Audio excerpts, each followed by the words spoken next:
একদিনে দুবার আক্রান্ত ইডি।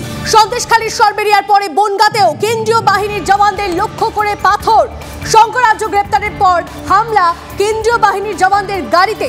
নেতার অনুগামীদের উদ্ধত আচরণ, প্রশ্রয়ের সুর শাসক নেতাদের বিবৃতিতে। রাজ্যের আইন শৃঙ্খলা নিয়ে উদ্বিগ্ন কলকাতা হাইকোর্টের বিচারপতিও। পুলিশকে কাজ করতে দেওয়া হচ্ছে না জানিয়ে ক্ষোভ বিচারপতির। রাজ্য সরকারকে সতর্ক করছেন রাজ্যপাল সিভি আনন্দ বোস। তারপরেও আক্রান্ত ইডির তদন্তকারীরা। নিন্দার ঝড়ও দমাতে পারছে না নেতার অনুগামীদের।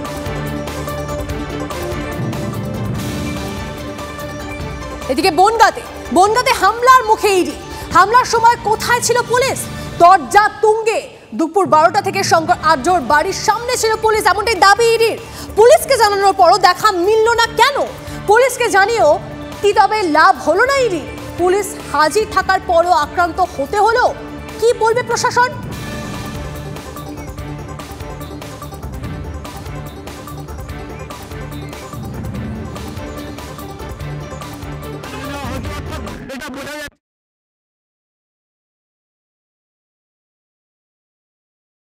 শেখ শাহজাহানের বাড়িতে সন্দেশখালীতে যখন ইডি আধিকারিকরা পৌঁছায় তখন এলাকার মানুষজন তাদেরকে ধাক্কাধাক্কি করেন, মারধর করেন, হামলা করেন।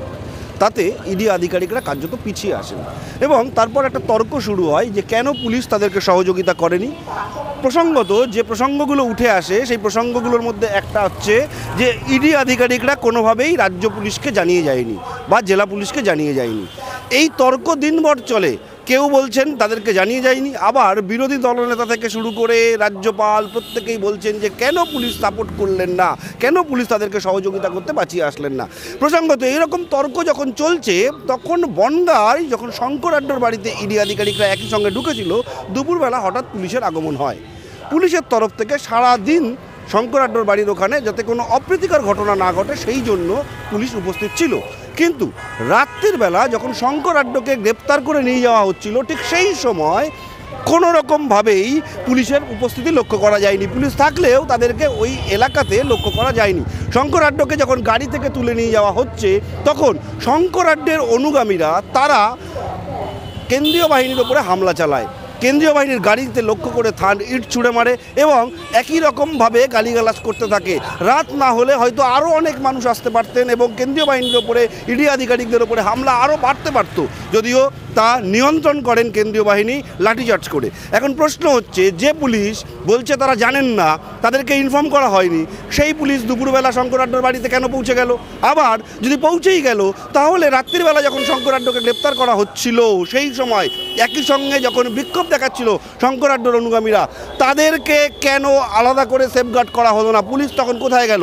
অর্থাৎ সব মিলিয়ে রাজ্য পুলিশ জেলা পুলিশের ভূমিকা নিয়ে কিন্তু একটা বড়সড় প্রশ্ন উঠতে শুরু করেছে। TV9 বাংলার জন্য সুকান্ত মণ্ডলের সঙ্গে দীপঙ্কর দাসের রিপোর্ট, উত্তর 24 পরগনা। এদিকে এজেন্সির হানা নিয়ে নাম না করে তৃণমূলের পাশে কংগ্রেস হাইকমান্ড। এজেন্সিকে ব্যবহার করে বিরোধীদের ভয় দেখাচ্ছে বিজেপি। বিজেপিতে কেউ যোগ দিলেই অপরাধ মুক্ত। অধীরের উল্টো সুর মল্লিকার্জুন খাড়গের গলায়। ये ठीक नहीं है। किसी को कांग्रेस वाले को पकड़ लिए, कहाँ कहीं टीएमसी वालों को पकड़ लिए, किसी टीडीपी वालों को पकड़ लिए, किसी आप आदमी किसी को भी पकड़ लो, आप तो उसको किसी न किसी केस में डालते हो। डालने के बाद अगर वो आदमी आपके पार्टी में ज्वाइन होता है वो क्लीन हो जाता है। इतनी बड़ी ड्राई क्लीन फैक्ट्री शाह साहब के पास है, हमारे पास कलंकित, उनके पास जाते ही वाइट, प्योर वाइट बन जाते हैं। ये कैसा होता है? ये न्याय की बात करते हैं आप? বাংলার তৃণমূল সরকার এবং তৃণমূল পার্টির নোক দাঁত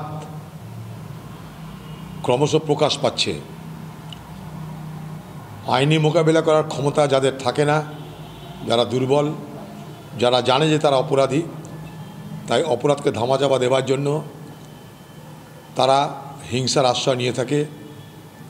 তাই তারা হিংসার আশ্রয় নিয়েছে এবং এই ঘটনার মধ্যে দিয়ে বাংলার আইন শৃঙ্খলা পরিস্থিতি বলে যে কিছু নেই তা আরেকবার প্রমাণিত হচ্ছে।